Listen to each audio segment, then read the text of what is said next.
Welcome to AP news 5. ఉమ్మడి శ్రీకాకుళం జిల్లా పాలకొండ నగర పంచాయతీ కార్యాలయంలో సమావేశంలో పాల్గొన్న ఎక్స్ ఆఫీసియో సభ్యుడు స్థానిక సభ్యులు నిమ్మక జయకృష్ణ. శాసనసభ్యులకు ఘన స్వాగతం పలికిన నగర పంచాయతీ కమిషనర్ మరియు సిబ్బంది.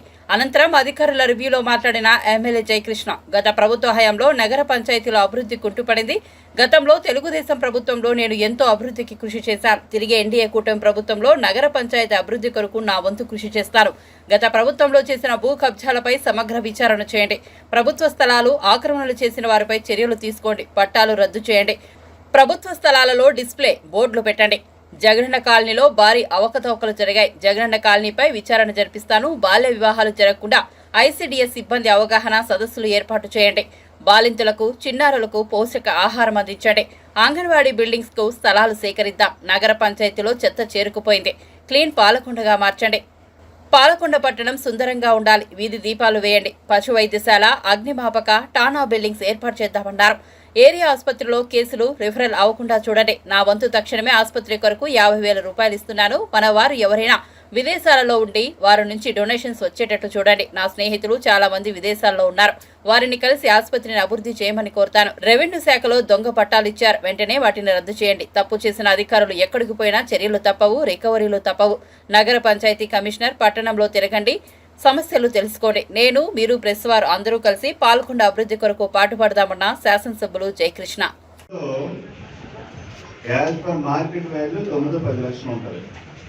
ఇంకో 10 లక్షలు వేసుకోండి. 20 లక్షల రూపాయలు పెంచుకు ల్యాండ్. నాకుంది నా ల్యాండ్ ఉంది, గట్ ల్యాండ్ 25 లక్షల నుంచి ఇవ్వటం లేదు ఎక్కడ కూడా. ఈ పాలకొండ నుంచి అటువైపు మీరు 40 లక్షల రూపాయలు కొని ఇదంతా కూడా పెద్ద స్కామ్ ఇది.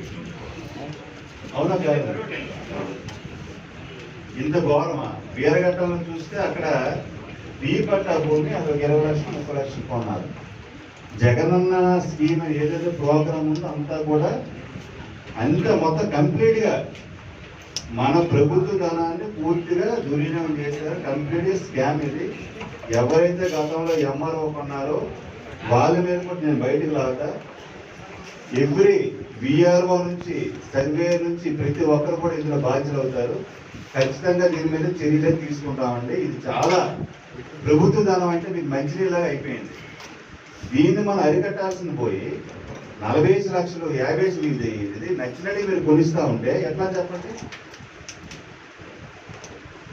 ఇది ప్రభుత్వ ధనం అనుకుంటే ఏమనుకుంటున్నారు? ఇది చాలా ఘోరం అండి. ఇందులో మధ్యవర్తులకు వెళ్ళాయి డబ్బులు. ఇందులో మధ్యవర్తులు ఒక వ్యక్తి ఉన్నారు. ఈ వ్యక్తి ద్వారా వెళ్ళాయి. వాళ్ళు కూడా బయటకు లాగా ఖచ్చితంగా ఇది మనం చాలా క్షమించరాదండి. 40 లక్షల ఎకరా మొత్తం 12 కోట్ల రూపాయలు ప్రభుత్వ ధనాన్ని దుర్వినియోగం చేశారు. దీని మీదైతే ఖచ్చితంగా చర్యలు ఉంటాయి. ఖచ్చితంగా మాత్రం ఎవరు ఎక్కడున్నా సరే, ఎంఆర్ఓ ఎవరైనా సరే అనేది నేను విడిచిపెట్టే ప్రసక్తే లేదు. అది హౌసింగ్ ఏంటంటే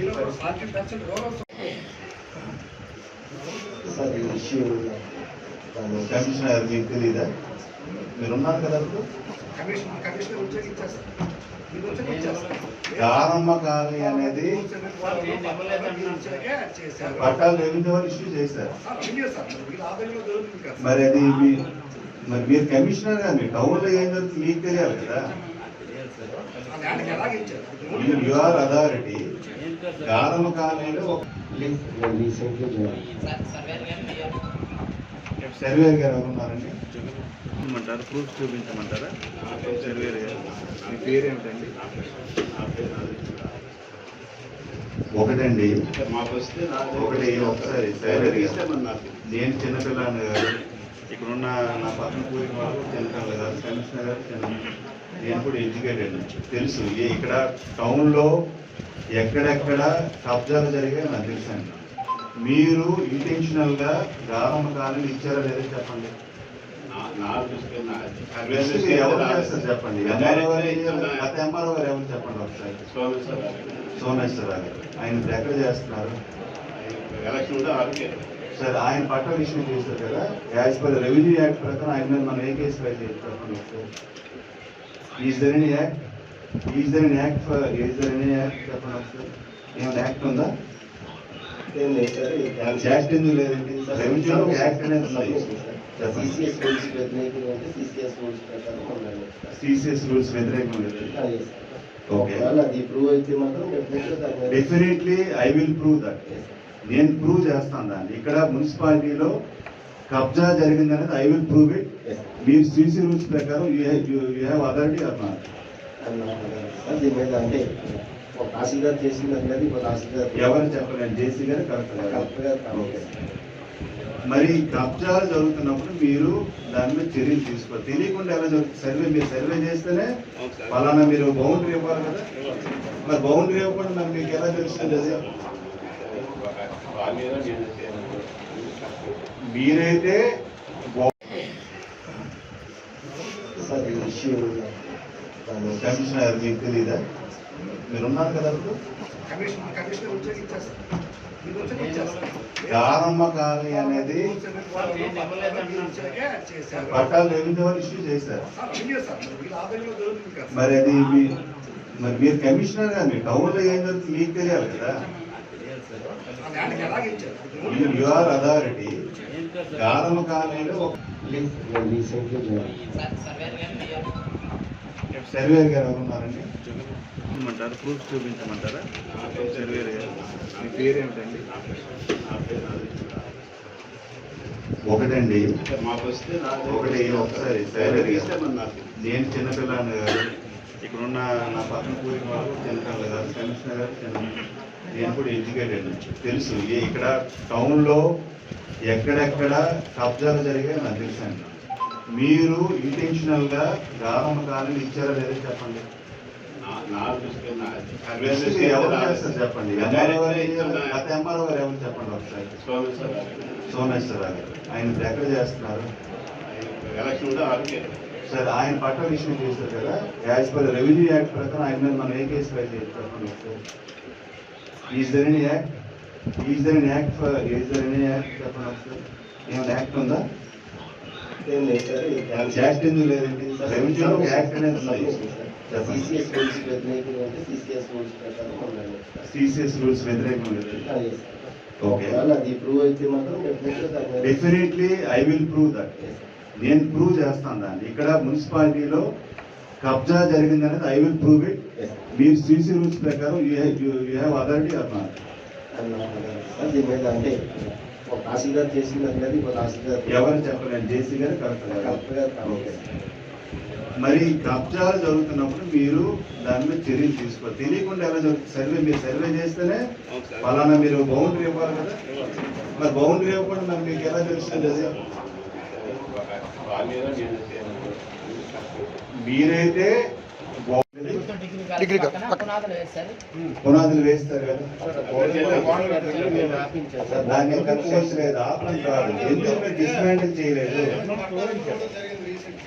ఇచ్చారు, పట్టాలు ఇచ్చారు. ఆ పట్టాలు క్యాన్సిలేషన్ చేయకుండా మనం యాక్షన్ తీసుకోకుండా ఎందుకు క్యాన్సిల్ చేయలేదు చెప్పండి. క్యాన్సిలేషన్ అనేది మనం ఆర్డీఓ గారికి మేము ప్రపోజల్ పంపిస్తాం. ఆర్డీఓ గారు నేను మాట్లాడతాను.